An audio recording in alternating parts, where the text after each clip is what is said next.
प्रमुख तीर्थ स्थान इस्लाम धर्म में क्या हैं? दोस्तों, इस्लाम धर्म में प्रमुख तीर्थ स्थान निम्न हैं। पवित्र काबा, ये मक्का सऊदी अरब में स्थित है। यह वह प्रथम धर्म स्थान है जिसे हज़रत आदम अलैहिस्सलाम ने बनाया था। पुनः इसका निर्माण हज़रत इब्राहीम तथा उनके पुत्र हज़रत इस्माईल अलैहिस्सलाम के द्वारा किया गया। मुसलमान इसकी ओर मुँह करके नमाज अदा करते हैं तथा हज के समय इसी की परिक्रमा की जाती है। दूसरा स्थान है मदीना। यह भी सऊदी अरब में स्थित है। यहाँ हज़रत मोहम्मद सल्लल्लाहु अलैहि वसल्लम हिजरत के बाद 10 साल तक रहे और यहीं उनका देहांत हुआ। यहाँ पैगंबर सल्लल्लाहु अलैहि वसल्लम के द्वारा निर्मित मस्जिद नबवी है। पैगंबर सल्लल्लाहु अलैहि वसल्लम का रोज़ा समाधि भी यही है। तीसरा पवित्र स्थान है बैतुल मुक़द्दस। यह यरूशलेम में एक धर्म स्थल है जिसे पैगंबर हज़रत सुलेमान अलैहिस्सलाम के द्वारा निर्मित किया गया था। हज़रत मोहम्मद सल्लल्लाहु अलैहि वसल्लम ने मेराज के समय यहाँ पर तमाम नबियों को नमाज पढ़ाई थी।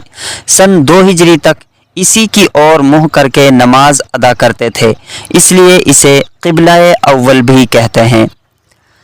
अब बात की जाए संप्रदाय की। इस्लाम में 2 मुख्य संप्रदाय हैं जो पैगंबर हज़रत मोहम्मद सल्लल्लाहु अलैहि वसल्लम के बाद अस्तित्व में आए।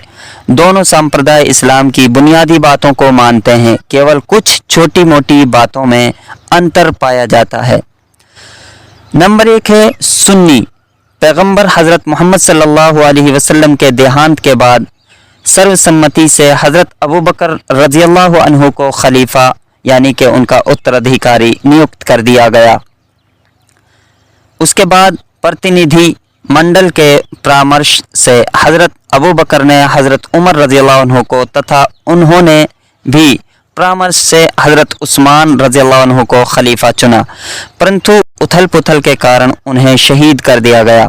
इसके बाद हज़रत अली रज़ियल्लाहु अन्हु को खलीफा चुना गया। सुन्नी संप्रदाय इनकी नियुक्ति के कर्म को सही मानता है तथा इनमें कोई अंतर नहीं करता। भारत तथा संसार के अधिकांश भागों में अधिकतर यही लोग रहते हैं। दूसरा संप्रदाय है शिया। यह संप्रदाय हज़रत अली को पैगंबर हज़रत मोहम्मद सल्लल्लाहु अलैहि वसल्लम का केवल एकमात्र उत्तराधिकारी मानते हैं। इनका मानना है कि खिलाफत उत्तराधिकार का हक केवल हज़रत अली को है और उनके बाद उनके पुत्रों को उत्तराधिकारी होना चाहिए। तसव्वुफ, सूफीज़म। सूफी शब्द की उत्पत्ति अरबी भाषा के सूफ शब्द से हुई है, जिसका अर्थ है ऊन। यह अलग अलग मतानुसार सूफा, सफ़ा या सफ़वा या सुफ़ा धातु से बना है। सूफा शब्द का अर्थ है ऊन का टुकड़ा। अधिकतर सूफी संत ऊन आदि के बने हुए मोटे वस्त्र पहनते थे। शायद इसी कारण इसका नाम सूफी पड़ गया। सफ़ा या सफ़वा शब्द का अर्थ है आंतरिक स्वच्छता तथा सुफ़ा शब्द का अर्थ ड्योढ़ी या चबूतरा होता है। पैगंबर हज़रत मोहम्मद सल्लल्लाहु अलैहि वसल्लम के समय 40 लोगों का एक समूह अपनी गृहस्थी त्याग कर मदीने में मस्जिद नबवी के बाहर बने हुए चबूतरे पर ईश्वर की उपासना करता था। इस चबूतरे को सुफ़ा कहते थे, जिससे सूफ़ी शब्द की उत्पत्ति हुई। सूफ़ी की परिभाषा इस प्रकार की गई है, सूफ़ी वह है जो नफ्स यानी कि इंद्रियों के स्वच्छंद विचरण से मुक्ति पाकर ईश्वर के साथ गांठ जोड़ लिया तथा सांसारिकता से छुटकारा पाकर हकीकत ब्रह्मलीन होने की अवस्था से जुड़ गया। सूफी को दरवेश, फ़कीर बाबा, वली आदि अन्य नाम से भी जाना जाता है। सूफी की पूरी प्रक्रिया को तसव्वुफ कहते हैं। तसव्वुफ आध्यात्मिक अनुभव का नाम है जिसे शब्दों में व्यक्त नहीं किया जा सकता है। तसव्वुफ में अनंत प्रेम और अंतरात्मा के प्रकाश से भक्त अनंत ब्रह्म में लीन हो जाने का प्रयास करता है। सूफी तथा धर्माचार्यों यानी कि उलमाओं में यह अंतर है कि धर्माचार्य धर्म की आचार संहिता में शब्द की पाबंदी करते हैं, जबकि सूफी उसके सार तत्व पर अमल करता है। तसव्वुफ की मुख्य 4 मंजिलें यानी स्टेजेस अवस्थाएं हैं। शरीयत, ब्रह्म कर्म, a stage in which the disciple must live according to the law। प्रथम अवस्था में सालिक यानी के सूफी मार्ग की यात्रा ईश्वर की रज़ा में राज़ी रहने का प्रयास करता है तथा उपासना, जप तप, ध्यान, पाप कर्मों के लिए पश्चाताप, आंतरिक तथा बाह्य स्वच्छता का पालन करता है। इसके अंतर्गत विश्वास, इबादत, व्यवहार, रहन सहन, आत्मा संयम आदि आते हैं। तरीक़त, आध्यात्मिक की ओर उन्मुख होना। दूसरी अवस्था में वह पीर के बताए हुए तरीक़े के अनुसार रियाज़त व मुजाहिदा साधना करते हुए आध्यात्मिक ज्ञान प्राप्त करता है। उसके अंदर कम बोलने, कम खाने तथा कम सोने जैसी आदतें विकसित होने लगती हैं, जिससे सांसारिक वस्तुओं के प्रति उसमें विरक्ति पैदा होती है। मार्फत यानी कि ज्ञान, इस अवस्था में मुरीद को आंतरिक ज्ञान की प्राप्ति होती है। नंबर 4, हकीकत, ईश्वर में विलीन होना, एब्सॉर्प्शन इनटू द डाइटी। ये तसव्वुफ की अंतिम अवस्था है। इसमें भक्त अनंत प्रेम और अंतरात्मा के प्रकाश से अनंत ब्रह्म में लीन हो जाता है।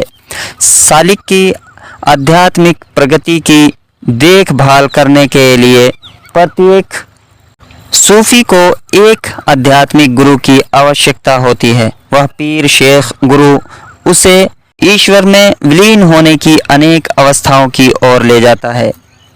बेअत क्या है? गुरु शिष्य की परंपरा को पीरी मुरीदी के नाम से जाना जाता है। पीरी मुरीदी तसव्वुफ का केंद्र बिंदु है। इसमें मुरीद शिष्य पीर गुरु से स्वयं को अपने शरण में लेने का आग्रह करता है। जब पीर स्वीकृत देता है तब मुरीद एवं पीर एक दूसरे को अपने हाथ में लेकर बारी बारी से गुरु शिष्य का इकरार करते हैं। इसके बाद पीर सिर मुंडवाने का आदेश देता है या स्वयं ही 2 या 3 बाल काट देता है। इस पूरी प्रक्रिया को बेअत कहते हैं। भारत के प्रसिद्ध सूफी संत, भारत में अनेक सूफी संत हुए हैं जिन्होंने ईर्ष, भक्ति, मानव प्रेम तथा भाईचारा बढ़ाने हेतु अपना संपूर्ण जीवन समर्पित कर दिया। कुछ प्रसिद्ध सूफियों के नाम इस प्रकार हैं: ख्वाजा मोइनुद्दीन चिश्ती अजमेर, हज़रत कुतुबुद्दीन बख्तियार काकी दिल्ली, बाबा फरीदुद्दीन गंजशकर पाकपटन पंजाब, हज़रत निज़ामुद्दीन अवलिया दिल्ली, हज़रत शेख सलीम चिश्ती फतेहपुर सीकरी। सूफियों की मुख्य शिक्षाएं: सभी धर्मों का सम्मान, बिना किसी धार्मिक भेदभाव के सभी की सेवा, मानवता एवं नैतिकता का प्रचार प्रसार, व्यवहार में सादगी आदि की शिक्षाएं दी हैं।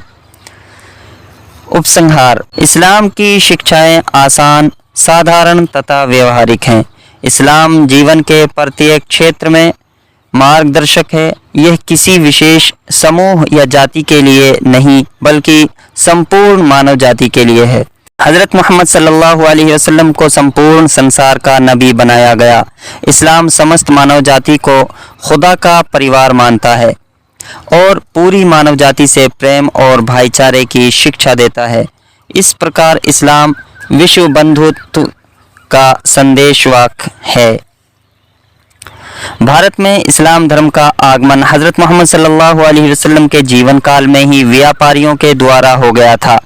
कुन्नूर केरल में सबसे पहली मस्जिद 629 एडी में निर्मित हुई, परंतु विस्तृत प्रचार प्रसार सूफी संतों के माध्यम से बाद में हुआ तथा हिंदू मुस्लिम मिश्रित संस्कृति अस्तित्व में आई। इस्लाम धर्म आडंबर, अंधविश्वास, धर्मगुरुओं की तानाशाही, भविष्य वक्ताओं को के मायाजाल आदि से मनुष्य को दूर रखता है।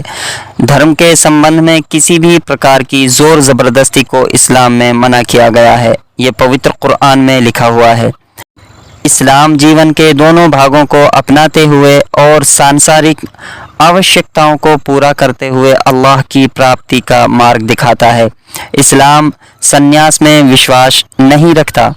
इस्लाम की शिक्षा है कि आत्मिक खुशी व्यक्तिगत, पारिवारिक तथा सामाजिक जिम्मेदारियों का निर्वाह करते हुए अच्छे कर्म करने से ही प्राप्त हो सकता है।